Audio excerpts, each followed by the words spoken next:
On behalf of the Academy's members, welcome to Learning and Living STEM in Connecticut, the podcast of the Connecticut Academy of Science and Engineering. My name is Tanimu Deleon. I'm an elected member of the Academy and serve as an officer on its council. I invite you to learn more about the Academy by visiting our website at ctcase.org. Today we'll discuss the CASE Technical Boards, a valuable resource for the state of Connecticut. Established in 1995 and modeled after the National Research Council, the 10 technical boards are organized by public policy areas. This structure allows members to focus on technical issues relevant to the state and to those interested in public policy. I'm joined by Dr. Kenneth Rosen, Director of the CASE Technical Boards. Ken began his career in gas turbine engines and fuel cells at Pratt & Whitney, then moved to Sikorsky Aircraft, where he held many major engineering and management positions. Our second guest is Anthony Camilliere, co-founder of Camilliere, Cloud, and Kennedy, CASE's liaison with the state government. Welcome, gentlemen. Thank you. And thank you for being here and being a part of this podcast. Before we start, I'd like to learn about each of you. So Ken, if you could share a bit about yourself first. Well, I've had a pretty extensive, some would say checkered career. And it began, as you indicated, at Pratt& Whitney, where as a young 21-year-old junior engineer, I found myself in East Hartford working on gas turbine engines and on fuel cells. In fact, I did work on the Apollo fuel cell, Tony. And after a couple of years there, my boss came over to me and said, "How'd you like to go down to Sikorsky?" And I said, "Helicopters. Wow, that sounds exciting." Well, 40 years later, I was still there. And I rose to be vice president of research and engineering and vice president of advanced programs. So I had a very exciting career. I was chief engineer of the Black Hawk.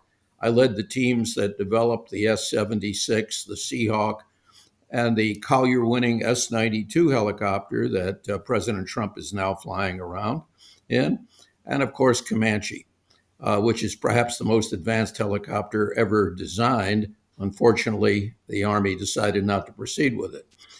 But it was an exciting career, and I continue to be associated with Sikorsky through the years.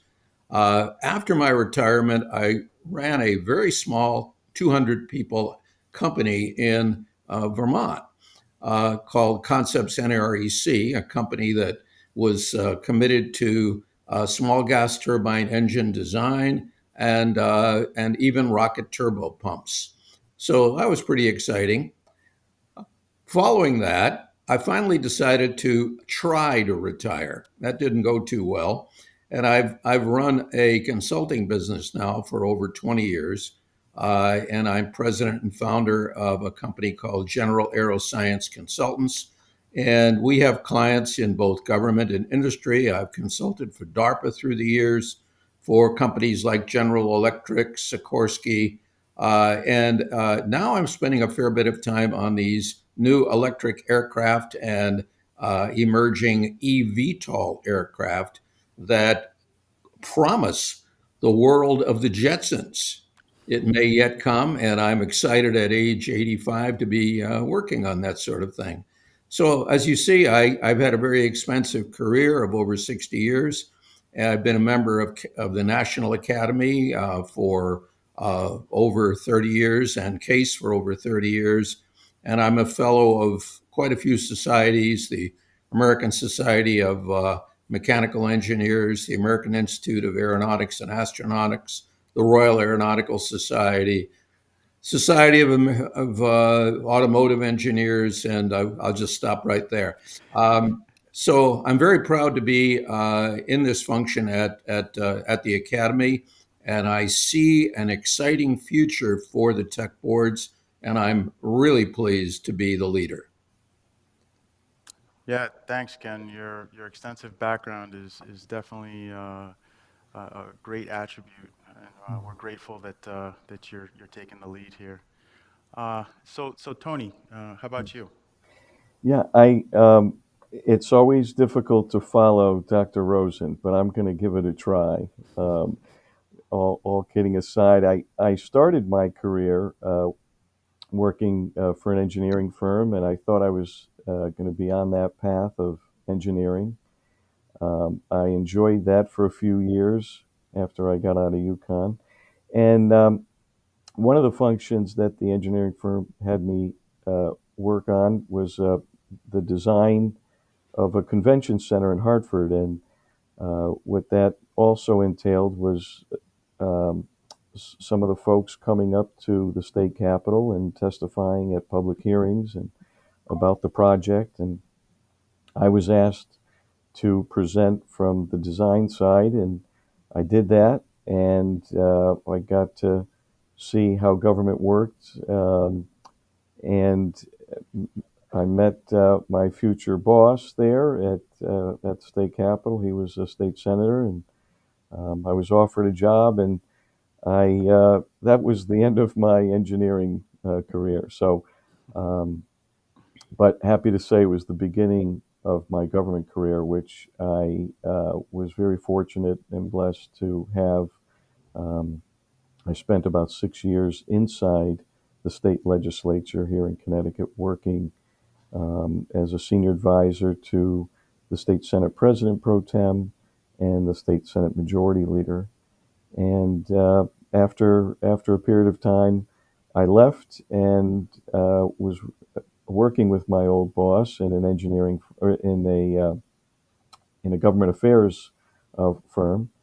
And after a little bit of that, I decided to start my own firm with uh, two great gentlemen that had been friends of mine, and for the past 20 years, 20 plus, we've had the firm of Camilliere, Cloud, and Kennedy.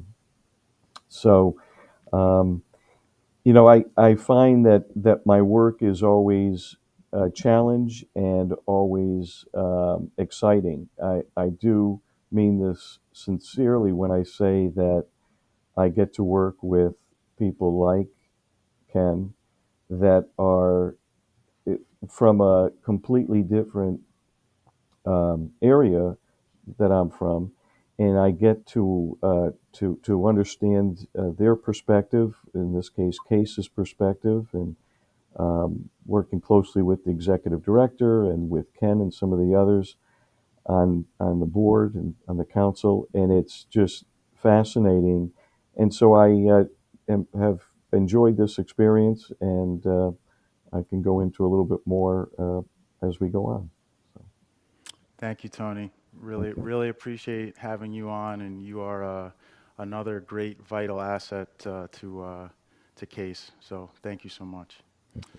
So, so with respect to Case, Ken and Tony, if you could please share with our listeners uh, how you work for Case. So again, we'll start with Ken first, and then go to Tony. Well, I think you really have to talk about the technical boards to begin with. And um, I'm working in that area. And if we were to ask, what are the technical boards and why do they matter?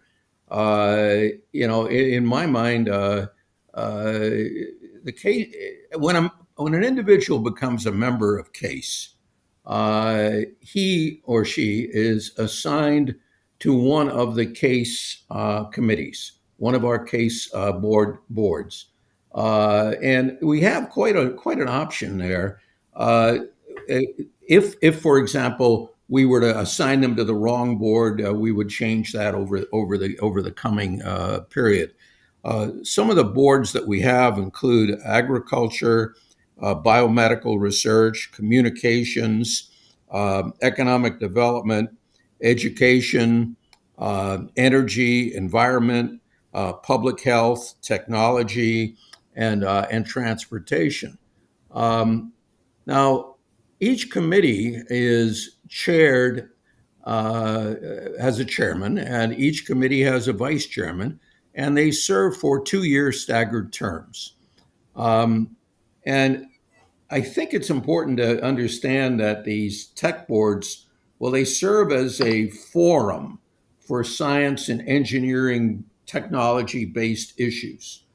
Should such an issue arise, we're there as an important resource to respond to inquiries. Basically, we generate guidance in response to these inquiries.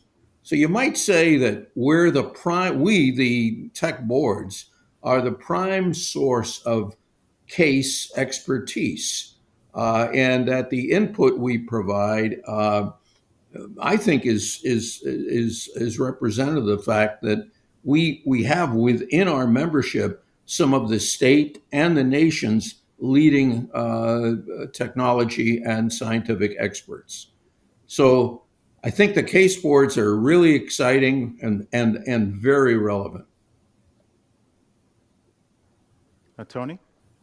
So I would say this way, I have been representing case now for a couple of years, and as Ken said, the technical boards are an incredible resource for the state government. So I see my role as liaison for the case for the academy to both the legislative branch and the executive branch. And Tan, I'll just say that I'm going to repeat those two branches of government quite a bit today, just because in the legislature we have 151 members in the House of Representatives and 36 members in the state Senate. Those 187 people are elected, and they are represent a variety of different interests, districts all over the state, of course. They have expertise. They all come to the legislature with some expertise. Some are scientists. We do have a few. But I see the opportunity for CASE to help educate the legislators, and a lot of what I do in my role as liaison is to educate and advocate on behalf of CASE, to make the legislative branch understand that this is a resource for them, and the technical boards, with all the different disciplines that Ken just enumerated, are of great help to the legislators when they decide to create public policy. And that's what they're there for, right? They get elected, their districts, their constituents say, we're concerned about a particular issue. It could be COVID. Well, we at CASE have those experts, and we can help the key members of the legislature, the co-chairs of committees and things like that, the staff, to get educated about how to craft a piece of legislation. So that's been, for me, it's fascinating, and it's also a very important role to represent CASE up at the legislature. Now, there's also the executive branch. Just quickly, that's made up of our constitutional officers, of which there are 6, starting with the governor, going all the way to the attorney general and the treasurer, secretary of the state, lieutenant governor, and the state comptroller. And the governor has the chief executive has his administration, which are the state agencies, and we, again, CASE, are a resource for those agencies. Again, it could be environmental protection. We have expertise in all of those areas, and we can, again, through the technical boards, we can help provide the executive branch, the administrative branch of government, advice, counsel, and assistance as they help to carry out the laws that the legislature creates. Okay, yeah. Thanks, Tony. Thank you for that breakdown and giving us a bit more insight into our state government. That's it's very helpful for our listeners to make the connection here. Sure. So Ken, back to you here. How do you see the rejuvenated technical boards playing a proactive rather than their usual reactive role in the future? Well, in addition to, let's say, responding to requests, passively doing that for information, I see the rejuvenated tech boards also still doing that, but proactively suggesting studies which we believe should be important to to Connecticut, to both the legislative and the executive branches that Tony just talked about. Now, you got to remember that we just get back to the same thing, an enormously powerful resource of talent, which, I believe, if properly utilized, can really play a great role here and a great role in helping Connecticut. Um, as we've said before, we basically hope to emulate the role of the National Research Council. Now, many of our listeners and viewers may not know that the National Research Council is the arm of the National Academies. The National Academies consists of the National Academy of Science, the National Academy of Engineering. I'm a member of that, and the National Academy of Medicine. Our Case Academy encompasses all of those within one academy. Uh, these academies, using the National Research Council, provide very important studies for the federal government and its agencies.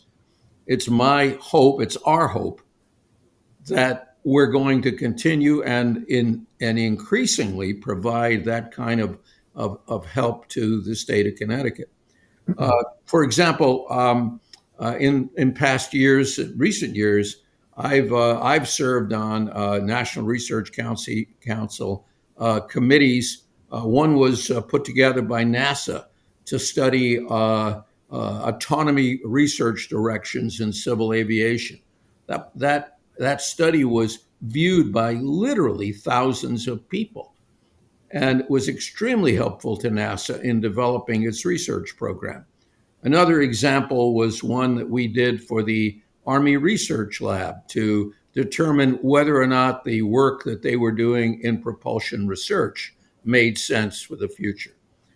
That's the kind of thing that I'm hopeful that we can do for the state of Connecticut. I'm not hopeful, I know we can do it, and I'm positive that we're going to do it.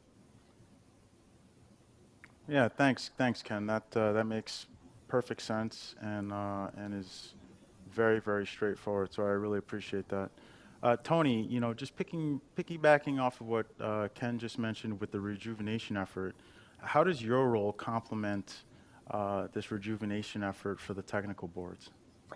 Sure. Thanks, Stan. I think the role that I see myself again as liaison is it's my responsibility to to make both branches of government aware of the technical boards, of their expertise, of how uh, they can be helpful, and it, it, I it's part of what I do is to work with key legislators, work with committee chairs, work with staff. As a former staff person in the legislature, I can tell you that the staff at our state capitol are terrific. They're great to work with, and they're very knowledgeable.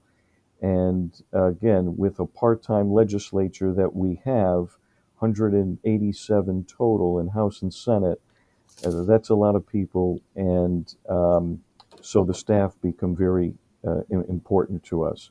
So it is my uh, focus uh, to make sure to educate them on how, like the way the legislature is set up with co-chairs of committees of cognizance, we at Case have the technical boards that Ken's talked about here, and the way they're set up, they fit very nicely with what the legislators have as committees. So those co-chairs, again, I can give an example of public health. The co-chairs of public health are focused on certain issues that they're going to need help on. And again, I'll even mention COVID, where certainly we at Case have some great experts and have been called on before as resources during the period just of 4 or 5 years ago. So yeah, the the rejuvenation of um, the technical boards is so important, and it's my role to get that to be known both at the executive level and at the legislative level. Thanks, Tony. I appreciate that. So just alluding to what Ken mentioned earlier as well. So Tony, if you could take this one, Ken mentioned introducing study topics to the legislative and executive branches. What do you see as the best way to try to do that? So again, it follows, Dan. I would say that it follows the technical boards are consistent in the legislative government with the committees, and Hmm. in the executive branch of government with the state agencies. So when and it's my I see it as my responsibility to share with Ken and with our executive director and the council what the issues are, gauge those issues from key legislators, from those committee chairs, as well as from our constitutional officers and from the executive branch. So I will be meeting with um, uh, the state comptroller, for example, and find out what his concerns are and how we can be of help to his office. I'll be meeting with the governor's office to find out an agency's concern about a certain issue. And what we can provide, and Ken talked a little bit about this maybe, but I'll just say that we can provide and we offer at CASE to the state government um, different levels of study. So we could start out with a white paper, which is more of a brief document, see if that's something that catches their interest. They've already got an interest, let's say, in an issue. We give them a white paper. If they if that white paper's enough, we will stop there. We'll provide whatever else we need to, but we'll stop there. If they were looking for more, we'll call that next level a technical brief. And that would be something that, again, Ken would lead one of the boards uh, to take that topic and provide maybe a little bit more of a study, a 3 month study, let's say, something like that. Um, if they want to do a deeper dive, I'll be there to get back to Ken and to our director and say, it looks like the legislature is going to do a deeper dive on long COVID, for example. Um, and for that, we're going to need to make it a, a longer term study, maybe 12 to 18 months. Significant research will go into that. Uh, Ken will bring in the right folks on that public health technical board, and we'll provide that assistance that way. So I see us um, uh, providing different levels of support and gauging what both branches of government are looking for on specific issues, Dan. Thanks, Tony. Yeah, that makes perfect sense, and I really appreciate you taking the time to just break it down for us. Sure. So Ken, I want to switch over to you here. What are some of the challenges that Connecticut is likely to face in the future requiring the assistance of the case technical boards? Well, if you just listen to the radio or TV, you can hear some of these things. And what comes to mind is, well, let's talk about energy. that we are going to face, in my mind, a significant increase in energy requirements in the coming decade. And it's right on top of us. And a lot of this is due, and we hear about it every day, to the rapid growth of AI driven data centers. These are monstrous centers full of gazillions of chips, and they generate large amounts of heat, and that heat requires large amounts of air conditioning, and that means large amounts of power that we don't have. And the numbers vary, depends on who you listen to. Some people say we're going to need 20% more power in the coming decade. Some people say even more than that. In any case, this need is apparent, and it's upon us. And there's no need to debate anymore whether or not it's wind or solar or nuclear or whatever it is. Frankly, in my opinion, we need it all because it's on top of us. So we're going to have to keep burning hydrocarbons, but we're going to have to come up with newer ideas. And what this is going to mean to our state and to our people if we do nothing is a significant increase in cost at the bottom line. We talk about affordability in Connecticut. This is going to become a very important issue.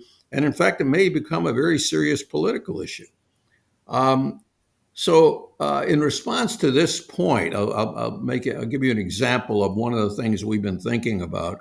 Our energy board has been studying these energy challenges and been thinking about ways in which we could provide some studies that may be useful. A couple of examples. We've been looking at small modular nuclear reactors, and these are reactors less than 300 megawatts. These are smaller, younger brothers, in a sense, of these big, monstrous nuclear stations that we're used to. And they are both gas and liquid cooled. And some of the designs are, in fact, gas cooled to the point where if we were to lose the coolant, there are elements of the reactor cooling system that it would not matter. They could not possibly go critical. And such reactors are in use today in South Africa. We've been looking at EV charging technology. And what does that mean? It means we've been looking at unique ideas. For example, public utility buses, school buses, things of this sort that are gravitating to EV vehicles or to even fuel cells. The issue is, can we provide those buses, let's say, batteries within those buses as storage elements that we can eventually feed that stored energy back onto the grid? They would be charged at off-peak load conditions. We've been looking at waste heat recovery from existing power plants. How do we take those exhausts and how do we get extra power out of it? How do we run small gas turbines? How do we also, that would increase our overall efficiency and would mean that we would be producing less carbon imprint into the air. Another example which would do that is hydrogen blending of natural gas. Everyone says natural gas is our next big thing. And in fact, it is the current big thing. But if you introduce 2, 3, 4% of hydrogen into natural gas, you end up significantly reducing the carbon content of the exhaust product. You make less oxides of carbon.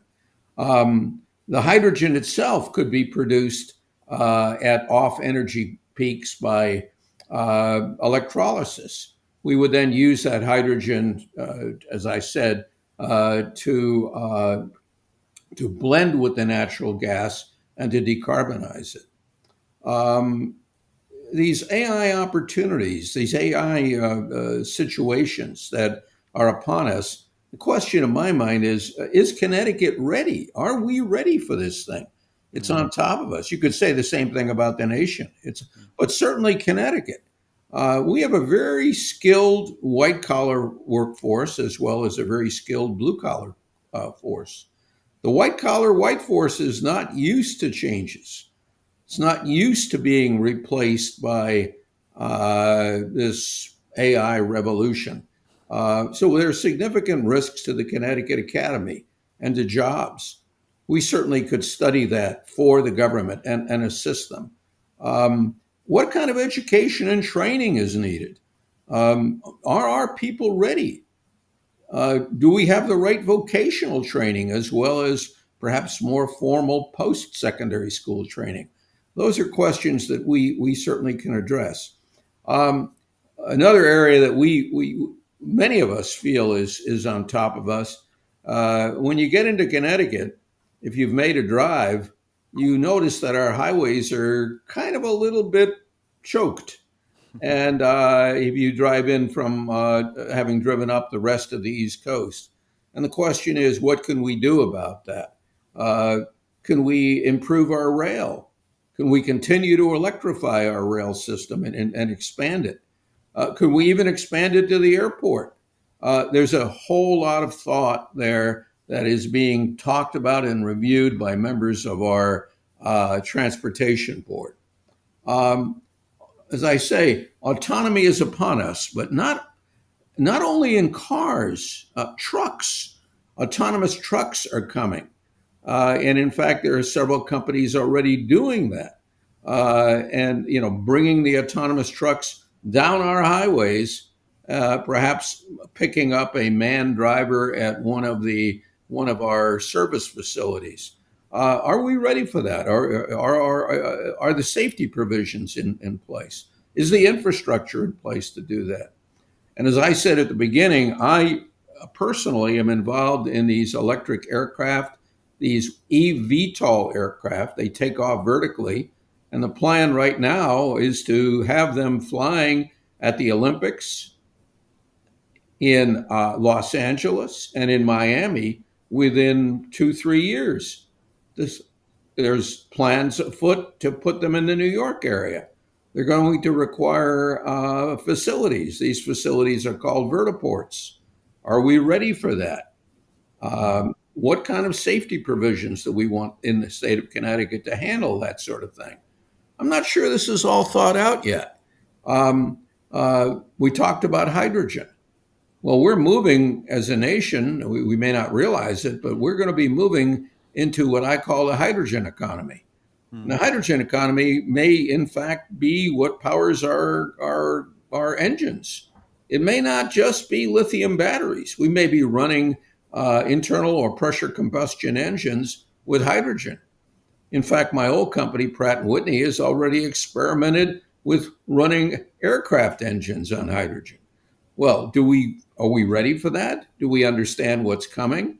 Those are important technical questions that we want to make it clear to the legislature that we're available as a resource to help them make the policy decisions that are so important if we are not only to survive these revolutions, but to lead Yeah. and to put Connecticut in the forefront to make us an exciting, advantageous state to do business in.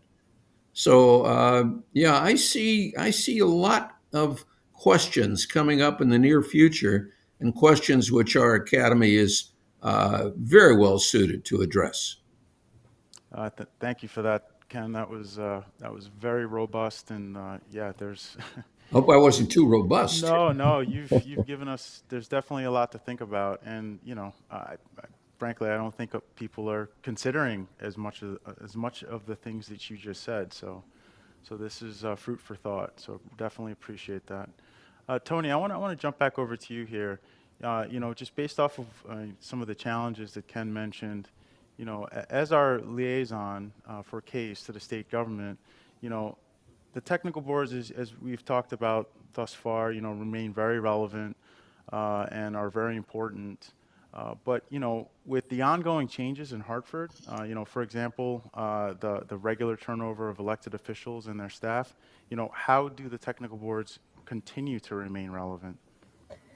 I I see that, Tian, as really my role too, because I am at the state capitol or at in state government all year round, and we have the unfortunate thing sometimes is that we have a part-time legislature. What that means is there's change, like you said, every 2 years we're getting new elected officials coming in, um, and but in my role, I am at the Capitol and I am involved in state government all year round. So any kind of impediment of the legislators being involved in an issue and then maybe getting a little bit exasperated with that and moving on to several other things, it's my role to keep the legislators focused on the issues that they've asked us to help them with or that we feel that we can be of help with, and to keep case relevant throughout this, to keep those technical boards active and engaged in the government. And again, if there's a if there's an impediment, that's it's my uh, job to overcome that impediment by uh, continuing to meet with staff. That does not change as much, right? The staff has stayed for years at certain levels, while the legislators may change or come and go. But so I'm not um, I'm not as concerned about that with both branches of government. I'm really uh, I believe that we have the ability to stay engaged with both branches, and we will remain relevant that way. Um, so go ahead. Okay, yeah, Yeah. thanks, Tony. Yeah. So you did mention impede. So I want to try to pull that string a bit. So like, what potential issues do you think could impede beyond the as you said, the part-time legislature? Is there anything else that you think could impede this rejuvenation effort for case? And then You I'd know what? like Ken to chime in a bit after. Sure. So Tim, what I'll say that part of what the reason why I love representing and being the liaison for case is that we have such great experts. And right, what we just heard from Ken about all those issues that we really do need to pay attention to. There are legislators that are in lockstep with what Ken was just saying, whether it's about transportation, about health, about environment, energy. They get it. The impediment becomes, I see, is the politics, and that's not our role, right? That's not Ken's role. At some point, and he's had a tremendous, distinguished career. But if we can get him in elected office, then that's a different story. But while Ken and our experts not in elected office, it's the it's the politics that the elected officials have to deal with. We can only do so much. So when we go up to the state capitol, when I report back to the executive director of case and to Ken, uh, indicating that we made a fabulous impression on a co-chair, on the governor himself, on staff about a particular issue. They, the case members could turn around and say to me, "Well, Tony, why didn't it pass? Why didn't that legislation go further? What happened? Did they need something further from case?" The answer is really no. The impediment in that process is it could be anything. It could be private industry coming in and saying, now, wait a minute, we don't want these, or it could be consumer groups. We don't want these trucks, as Ken was saying, to be autonomous. Even though maybe some of our experts have studied it, um, and we feel that that's a good way for the state to move. Um, the legislators are getting pushback from a variety of different groups. So that's not up to case. That's not up to us to get involved in that part of it. That is the politics of our state government, and so that's how I would represent that piece. Okay, Ken, real quick, anything on Yeah, that? I've been thinking about that. What could get in the way? Um, well, first of all, lack of commitment of the board members.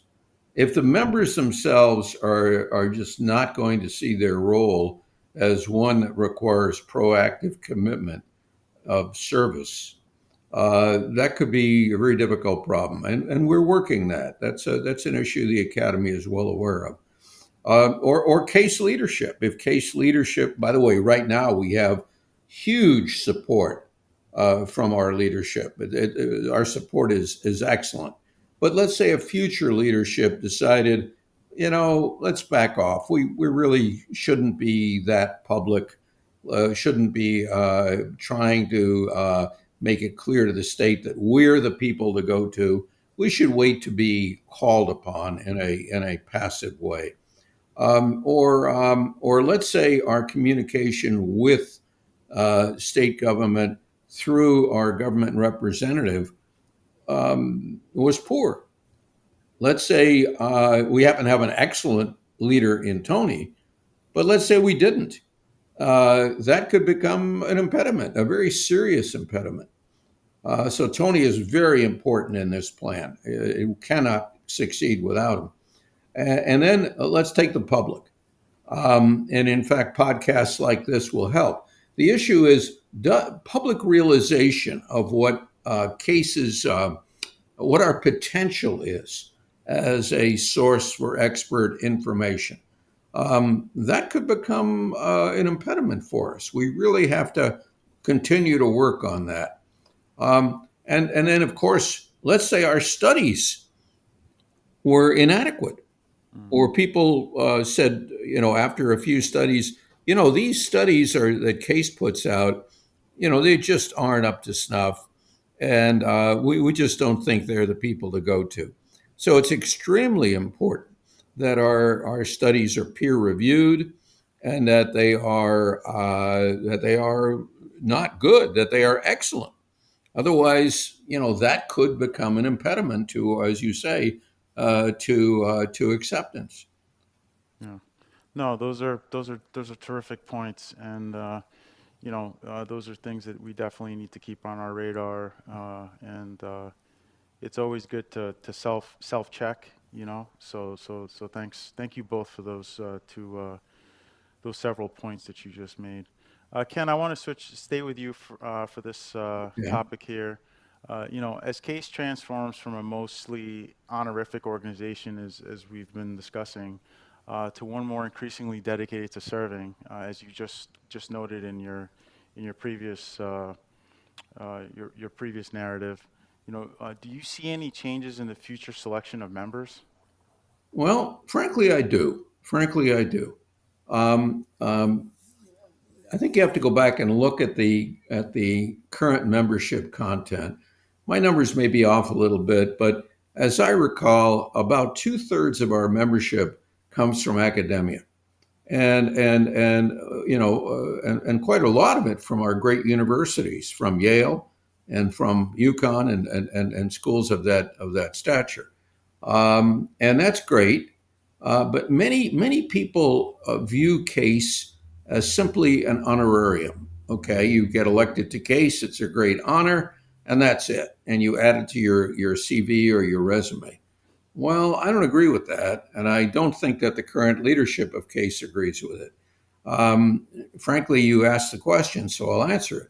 I think that future nominees have got to have the experience and most of all the intent to provide service to our state, as well as simply accepting an honor to the academy.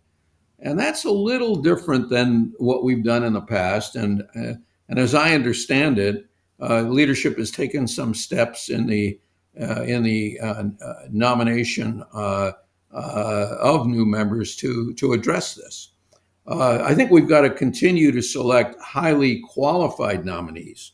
Everybody's got to be highly qualified. However, I think we've got to encourage increased membership from qualified engineers and scientists from industry and government, as well as academia, um, uh, to really succeed with the kind of people that we need to lead these projects. Um, I think we just need to enrich our membership a little bit and perhaps increase the percentage of our membership that comes from industry and government.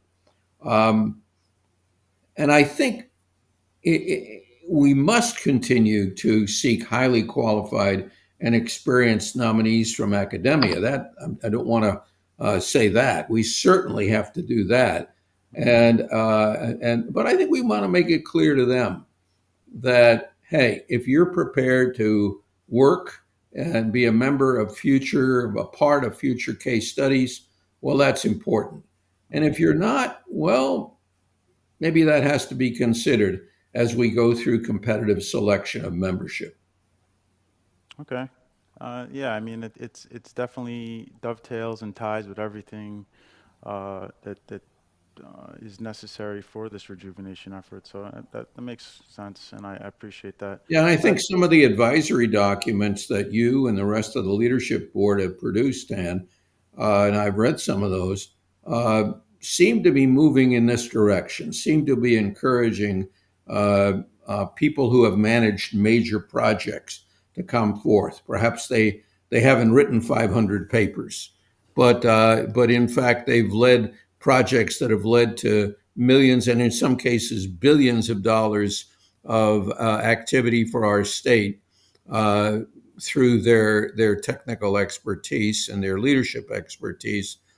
Yeah, those are the folks we want to get involved with CASE, and I think they're the folks that are really going to help us succeed in serving our state. yeah, I appreciate that, Ken, and thank you very much for that response. Tony, I'm going to give you the last nickel here. Is there anything else you'd like to add to the last question, or just any of your insights? Because I mean, it's been a real pleasure hearing them today. Yeah, thank you, Tim. Thank you. And I would just say I don't see Case the same way. I don't have a lot of history with Case, but since I've been brought on and I've been impressed with the leadership and Amy and Mike and all of the others and Ken, of course, and our director. Um, I think that I what I see mostly is Tan that I have a variety of other clients where the issues we pull and tug on one side or the other.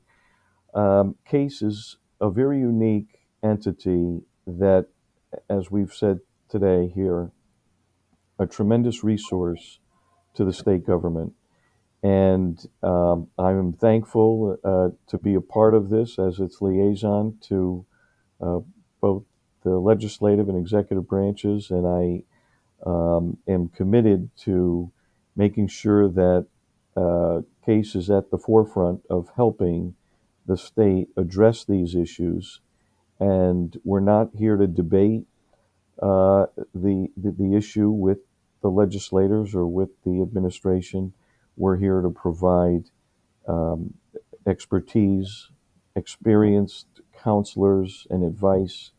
Um, and so I am grateful for this opportunity, and I look forward to continuing to work with CASE and its leadership. Couldn't have said it any better. Thank you, Tony, for that. So, on behalf of CASE, I'd like to thank our guests, Dr. Ken Rosen and Tony Camilliere, for joining us today to provide our listeners with insights into the CASE technical boards. Gentlemen, this has been a wonderful conversation. I really appreciate your time today, so thank you so much. Thank you. Thank you. Listeners, I encourage you to subscribe to this podcast on Apple Podcasts, Spotify, Amazon Music, or YouTube. Visit the Academy's website at ctcase.org to learn more about our guests, access show notes with additional resources, read the episode transcript, and sign up for the CASE Bulletin. Thanks again to our guests. It's been a pleasure to talk with you today.